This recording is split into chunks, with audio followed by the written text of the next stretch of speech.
നമസ്കാരം. ഡോക്ടർ പ്രമോദ് ഇൻസ്റ്റിറ്റ്യൂട്ടിലേക്ക് സ്വാഗതം. ഇന്ന് നിങ്ങളുമായി സംസാരിക്കാൻ ഉദ്ദേശിക്കുന്ന ഒരു വിഷയം, കഴിഞ്ഞ ദിവസം നമ്മുടെ ഒ പി വന്ന ഒരു രോഗിയുടെ കാര്യമാണ്.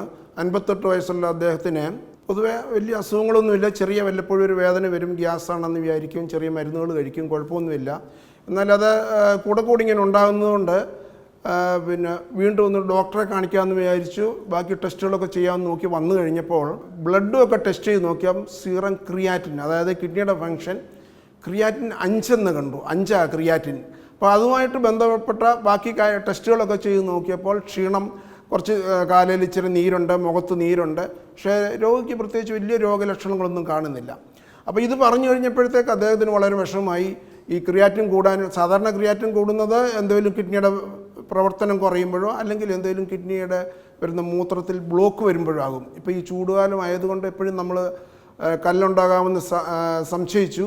ടെസ്റ്റുകൾ ചെയ്ത് നോക്കിക്കഴിഞ്ഞപ്പോൾ സ്കാനിങ്ങും എക്സ്റേ ഒക്കെ എടുത്ത് നോക്കിക്കഴിഞ്ഞപ്പം 2 ട്യൂബ്, അതായത് കിഡ്നിയിൽ നിന്ന് വരുന്ന യൂറിറ്റിൽ 2 ട്യൂബും ബ്ലോക്കായിട്ടിരിക്കുകയാണ്. 2 ട്യൂബിലും കല്ലുണ്ട്.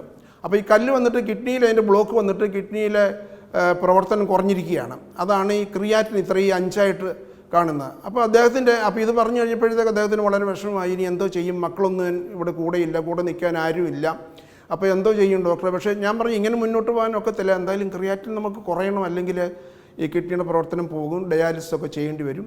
അപ്പോൾ എന്നോട് ചോദിച്ചു, തൽക്കാലത്തേക്ക് ഈ ഓപ്പറേഷൻ ഒന്ന് മാറ്റി വെക്കാനായിട്ടുള്ള എന്തെങ്കിലും ഒരു പ്രതിവിധി ചെയ്തു തരാമോ, മക്കളെ അറിയിച്ചിട്ട് അവർ ലീവിന് വന്നിട്ട് ഞാൻ ഫുള്ളായിട്ടുള്ള ഓപ്പറേഷൻ ചെയ്യാം. അപ്പോൾ ഞാൻ സജസ്റ്റ് ചെയ്തു തൽക്കാലം 2 കിഡ്നിയിലും സ്റ്റെൻറ്റ് ഇട്ട് വയ്ക്കുക. സ്റ്റെൻറ്റ് ഇട്ട് വെച്ച് കഴിഞ്ഞാൽ കിഡ്നിയുടെ ബ്ലോക്ക് മാറും, പ്രവർത്തനം പഴയ സ്ഥിതിയിലോട്ട് ഇമ്പ്രൂവ് ചെയ്തിട്ട് ഏകദേശം നോർമൽ പ്രവർത്തനം പോലെ തന്നെ വരാം. ഈ കല്ലവിടെ ഇരിക്കുകയും ചെയ്യും, എന്നാൽ കിഡ്നിയുടെ പ്രവർത്തനം നോർമലാകും. അദ്ദേഹത്തിന് വേണമെങ്കിൽ 1-2 മാസത്തേക്ക് വേണമെങ്കിൽ ഈ സ്റ്റെൻറ്റുമായിട്ട് വെയിറ്റ് ചെയ്യാം. അപ്പോൾ മക്കൾ വരുന്നിടം വരെ വേണമെങ്കിൽ വെയിറ്റ് ചെയ്തിട്ട് മക്കൾ വന്നു കഴിഞ്ഞതിന് ശേഷം ഈ പറഞ്ഞ പോലെ 2 കിഡ്നിയിലും ഉള്ളതുകൊണ്ട് വേണമെങ്കിൽ ലേസർ ലിത്തോട്രിപ്സി എല്ലാം ചെയ്ത് കഴിഞ്ഞാൽ അതിന് ശേഷം ഈ സ്റ്റെൻറ്റ് എടുത്താൽ മതി. അപ്പം കിഡ്നി നോർമലാകും, കല്ല് രണ്ടും പോവുകയും ചെയ്യും. ഇത് പറയാനുള്ള കാരണം, എന്തെങ്കിലും ഒരു കാരണവശാൽ ഒരു അസൗകര്യം കൊണ്ട് തൽക്കാലം ഒരാഴ്ചയോ അല്ലെങ്കിൽ 2 ആഴ്ചത്തേക്കോ അല്ലെങ്കിൽ 3 ആഴ്ചത്തേക്കോ സമയത്തേക്കൊന്ന് ഈ നീട്ടി വെക്കണം, ഈ കല്ല് പൊടിക്കുന്നത്, അങ്ങനെയുള്ള ഒരു മേജർ പ്രൊസീജിയർ നീട്ടി വെക്കണമെന്ന് കണ്ടാൽ ഇതുപോലുള്ള ഒരു കാര്യമുണ്ട്. അല്ലാതെ ഈ ക്രിയാറ്റിൻ ഇത്രയും ഹൈ ആയിട്ട് വെച്ചുകൊണ്ട് നമ്മൾ വെയിറ്റ് ചെയ്യരുത്.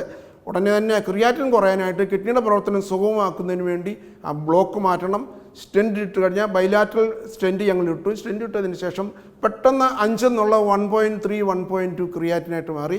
അദ്ദേഹം വെയിറ്റ് ചെയ്യുന്നുണ്ട്. മക്കൾ വന്നു കഴിഞ്ഞാൽ ഉടനെ ഈ ലേസർ ഓപ്പറേഷന് വേണ്ടി ചെയ്യാൻ തീരുമാനിച്ചു വെച്ചിരിക്കുകയാണ്. നന്ദി. മറ്റൊരു വിഷയമായി വീണ്ടും കാണാം.